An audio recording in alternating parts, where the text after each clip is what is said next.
अस्सलाम वालेकुम dear students and subscriber. आज हम जो टॉपिक डिस्कस करेंगे वो है comparison between search and research. के स्टूडेंट्स जब रिसर्च प्रोजेक्ट वगैरह कर रहे होते हैं या सिनॉप्सिस या थीसिस राइट अप कर रहे होते हैं रिसर्च कंडक्ट करके, तो जब उनका वाइवा लिए जाते हैं या जॉब्स के लिए डिफरेंट इंटरव्यूज में जाते हैं तो उनसे बुनियादी एक क्वेश्चन किया जाता है, बेसिक कॉन्सेप्ट वाला। रिसर्च और रिसर्च में फ़र्क बताएं। तो स्टूडेंट्स को बड़ा ये क्वेश्चन बड़ा डिफिकल्ट लगता होता है, लेकिन इसका आंसर बहुत ही आसान है। तो आज हम इस लेक्चर में ये आंसर डिस्कस करेंगे। कुछ साइंटिस्ट ने इसके कुछ अपने लिहाज से पॉइंट्स बताए हैं, उन सबको डिस्कस करेंगे।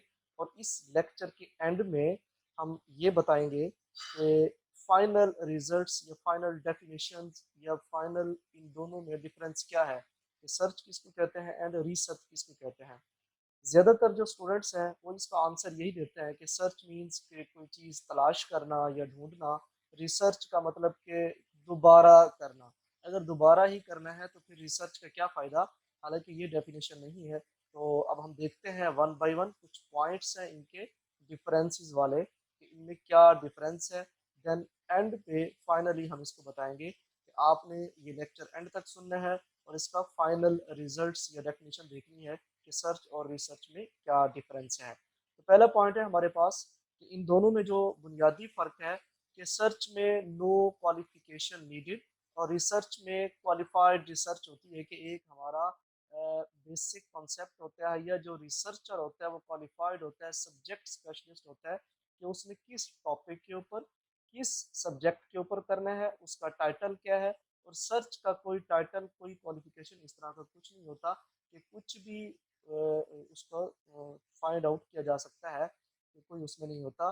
नेक्स्ट जी हमारे पास जो पॉइंट है गोल्स की बेस पे कि सर्च और रिसर्च का बेसिक गोल क्या होता है कि सर्च में फाइंड एनीथिंग, कोई इसमें एक टारगेटेड नहीं होता, कोई इसमें एक स्पेसिफिक फाइंडिंग्स नहीं होती, फाइंड एनीथिंग एनीथिंग। और रिसर्च में क्या होता है कि इंफॉर्मेशन हम ऐड कर सकते हैं प्रीवियस एक्सपेरिमेंट में, प्रीवियस फाइंडिंग में जो किसी साइंटिस्ट ने की हुई, या आइडेंटिफाई द फैक्ट्स कि किसी ने उसके बारे में कुछ कॉन्सेप्ट दिए तो हम उसको आइडेंटिफाई कर सकते हैं इसके बेसिक फैक्ट्स क्या है, या ये डिजीज़ है या ये कोई और प्रॉब्लम है साइंटिफिकली, तो ये उसकी हम काजेज बताते हैं क्या है। अनकवर न्यू थिंग्स के जो नई चीज़ें हैं उसके बारे में भी रिसर्च में बताया जा सकता है कि ये गोल्स की बेस पे है। सर्च एंड रिसर्च की ड्यूरेशन को अगर देखा जाए तो जो साइंटिस्ट बताते हैं हमें कि सर्च शॉर्ट टाइम के लिए होती है और रिसर्च लॉन्ग टाइम, क्योंकि इसमें एक एक्सपेरिमेंट कंडक्ट किया जाता है, बल्कि लॉट ऑफ एक्सपेरिमेंट भी हो सकते हैं। फिर देन उनकी फाइंडिंग्स देखी जाती है, देन उनके फिर रिजल्ट्स फाइंड आउट किए जाते हैं, उनको एक्सट्रैक्ट किया जाता है, फिर उनको एनालाइज किया जाता है। फिर जाके हम इस नतीजे पे पहुंचते हैं कि रिसर्च का क्या मकसद था और सर्च का क्या मकसद था। तो इसलिए search short basis, short duration की होती है, और जो रिसर्च है वो लॉन्ग ड्यूरेशन की होती है। अगर इसके प्रोसेस को देखा जाए, सर्च और रिसर्च के प्रोसेस को, तो इन दोनों में जो बुनियादी फ़र्क है कि सर्च का कोई ले आउट नहीं होता कि हम कौन सा मेथड यूज़ करके, या हमने स्टार्ट कहाँ से लेना है, इस रिसर्च का मिडल पोर्शन कौन सा होगा, या एंड हमने किधर करना है, या किस ले आउट के तहत के उसमें जो स्टेटिस्टिकल या साइंटिफिक डिज़ाइन होते हैं, लेआउट्स होते हैं, वो सर्च में कोई रिक्वायर्ड नहीं होता। रिसर्च प्रोसेस में स्टेप्स एंड स्टेजेस होती हैं कि फर्स्ट स्टेप में इस तरह का है, सेकंड में ये है, थर्ड फोर्थ फिफ्थ, देन इस तरह सारी उसकी स्टेजेस होती हैं। कुछ अर्ली, कुछ ऑब्जर्वेबल, कुछ एक्सपेरिमेंटल, इस तरह के डिफरेंट स्टेजेस पर मुश्तमिल होता है जो रिसर्च अगर उसका प्रोसेस देखा जाए। तो ये हमारे पास सर्च और रिसर्च के प्रोसेस को देखा जाए तो इसमें सर्च का नो लेआउट एंड रिसर्च का स्टेप्स एंड स्टेजेस इसमें इन्वॉल्व होती हैं। अगर इसका रूल रेगुलेशंस के हिसाब से देखा जाए कि सर्च और रिसर्च में क्या इन दोनों में फ़र्क है कि नॉट एनी रेगुलेशन रिक्वायर्ड, कोई इसमें इस तरह का सर्च में नहीं होती ज़रूरत कि क्या रेगुलेशन करनी है, रूल्स क्या हैं, स्टार्ट आपने कहाँ से करना है। फिर देन अगर इस तरह का कोई मसला हो गया कि आपने स्टार्ट की बजाय फर्स्ट स्टेप की बजाय सेकंड स्टेप से कर लिया, या किसी जगह प्रॉब्लम आ गया, इस तरह का कोई इसमें सीन नहीं होता सर्च में। रिसर्च में मॉनिटरिंग होती है हर स्टेप पर, और उसके रूल रेगुलेशन भी है कि अगर केमिस्ट्री का या केमिकल पार्ट आप इसे देखें तो फला केमिकल्स को फला के साथ नहीं मिक्स करना। तो एक पूरा एक उसका डोज का, या हम यूँ कह रहे हैं कि उसकी क्वांटिटी या क्वालिटी, सब चीज़ों को मॉनिटर किया जाता है जब हम रिसर्च कर रहे होते हैं। तो रिसर्च में इस तरह का कोई रूल रेगुलेशन नहीं होता, रिसर्च में मॉनिटरिंग और रेगुलेशन रिक्वायर्ड होती है।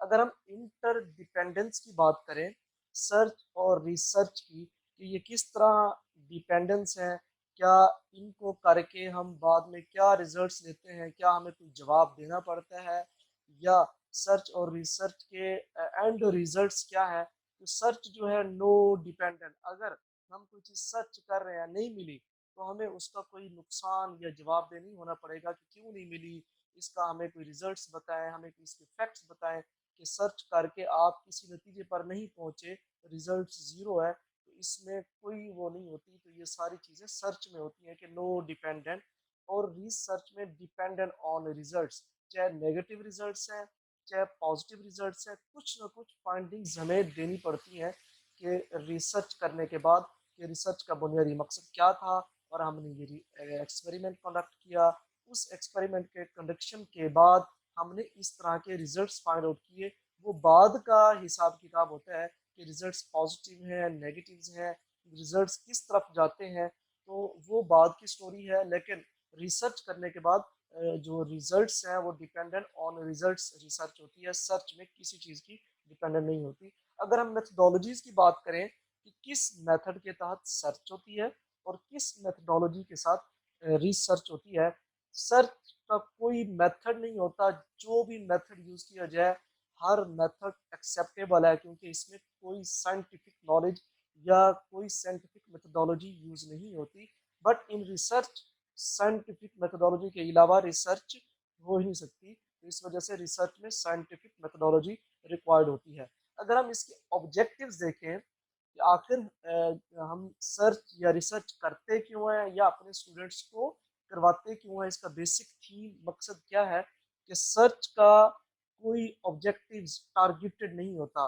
ऑब्जेक्टिव्स का मतलब ये तो होता है कि कोई चीज़ आप फाइंड आउट कर रहे हैं, टारगेटेड नहीं होता। मिल गई तो ठीक है, नहीं मिले तो फिर भी ठीक है। अगर आप सर्च करने कोई और चीज़ जा रहे हैं, कोई और चीज़ मिल गई, तो कोई इसमें, जिस तरह हमने प्रीवियस पॉइंट्स इसके जिक्र किए हैं कि साइंटिफिक मेथडोलॉजी भी इसमें यूज़ नहीं होती, और इसका कोई प्लान भी नहीं होता, और इसका ड्यूरेशन भी शॉर्ट होता है, और इसमें कोई स्टेप्स भी इन्वॉल्व नहीं होते, इसमें मॉनिटरिंग भी नहीं की जा सकती। इन सब स्टेप्स को देखते हुए कि इसका कोई टारगेटेड, एक स्पेसिफिक जो टारगेट ऑब्जेक्टिव्स होता है वो भी नहीं होता। और रिसर्च के टारगेट ओरिएंटेड ऑब्जेक्टिव्स होते हैं कि हम स्पेसिफिक ऑब्जेक्टिव्स की तरफ जा रहे होते हैं कि उसको फाइंड आउट करने हैं, या कोई प्रॉब्लम होता है उसका हमने सोल्यूशन फाइंड आउट करना है एक एक्सपेरिमेंट कंडक्ट करके, इससे क्या क्या हमें रिजल्ट्स मिलते हैं और हम इसकी रिकमेंडेशन क्या दे सकते हैं। इस वजह से जो रिसर्च होती है उसका टारगेट ओरिएंटेड ऑब्जेक्टिव्स होता है। फाइनली हम अगर कंक्लूजन देखें, जितने भी प्रीवियसली हम इसी लेक्चर में पॉइंट्स डिस्कस किए हैं उन सबको देखें कि सर्च और रिसर्च में एक फ़र्क क्या है, जिसका हम अगर कंक्लूजन निकालें तो ये हमारे पास आता है कि फाइंड समथिंग, कि कुछ ना कुछ हम फाइंड कर रहे होते हैं। रिसर्च में भी कुछ ना कुछ फाइंड कर रहे होते हैं, बट जो बेसिक, मैं अभी बताया कि जो बेसिक बुनियादी फ़र्क है वो ये है कि सर्च में find something with no scientific methodology, कोई साइंटिफिक हमने मेथड यूज नहीं करना, और रिसर्च में हमने find with use of scientific methodologies. इसमें साइंटिफिक मेथडोलॉजीज एक प्लान होते हैं जिसमें स्टेप्स इन्वॉल्व होते हैं। तो ये एक मेन डिफरेंस है। अगर हम सब पॉइंट्स को इकट्ठा कर लें, जितने भी साइंटिस्ट ने अपने ही उन्होंने स्टडी से पॉइंट्स बताए हैं कि सर्च और रिसर्च में क्या फ़र्क है, तो जस्ट एक पॉइंट, सिंगल पॉइंट पे एक फ़र्क हमें पता चलता है आके, कि सर्च के साइंटिफिक मेथडोलॉजी यूज़ नहीं होती सर्च में, और रिसर्च में साइंटिफिक मेथडोलॉजी यूज़ होती है। तो यहाँ तक आज का हमारा लेक्चर एंड हुआ। Thank you so much for watching. अगर आपने इस चैनल को अभी तक सब्सक्राइब नहीं किया तो सब्सक्राइब करें, लाइक करें, शेयर करें, और मज़ीद साइंटिफिक वीडियोस के लिए इस चैनल को देखते रहें। मिलते हैं नेक्स्ट वीडियो में, तब तक के लिए अल्लाह हाफिज़।